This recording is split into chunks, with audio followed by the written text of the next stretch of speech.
This isn't a podcast about good versus bad, winners and losers, or right versus wrong. Our world certainly has enough of those podcasts. This is a conversation about choices and how those choices shape your life, the lives of the people you love, and the world that they will inherit. Because history rarely changes overnight. It changes one decision at a time, one person at a time. So, as usual, I have a question for you. But isn't that how all great conversations start? Indeed it is. Okay, let's pretend you're 22 years old and you've just finished university. You're brilliant, top of your class.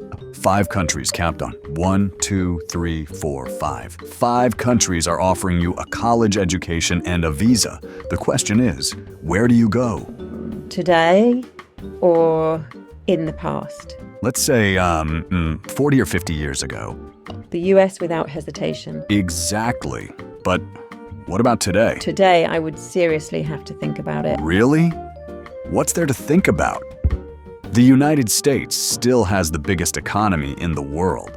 We have Silicon Valley, Harvard, Stanford, MIT, Wall Street, the world's biggest technology companies, Apple, Microsoft, Google, just to name a few.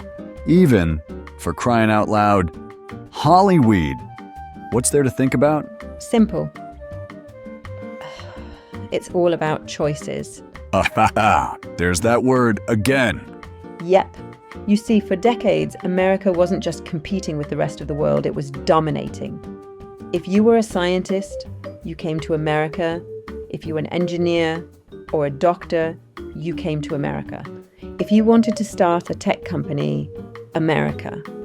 If you wanted to do world-class research, America. Not because other countries weren't good, but because America was the best in terms of opportunity. The obvious answer. Exactly. The obvious choice.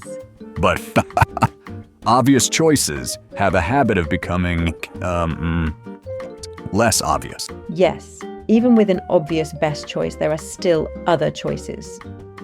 And that creates the core principle of our discussion today. Not politics or immigration, even America, but competition. And when most people hear the phrase brain drain, they imagine it's like a competition, one country losing and another country winning. Like in sports, one team celebrates and the other goes home disappointed. But history rarely works that way. History is usually quieter. One student accepts a scholarship. One researcher takes a different job. One entrepreneur starts a company somewhere else. None of those decisions changes the world until millions of them do. So this isn't really a discussion about immigration? Well, immigration is part of the story, but the larger discussion is still about, you guessed it, choice. For more than a century, America benefited from being the first choice for millions of ambitious people.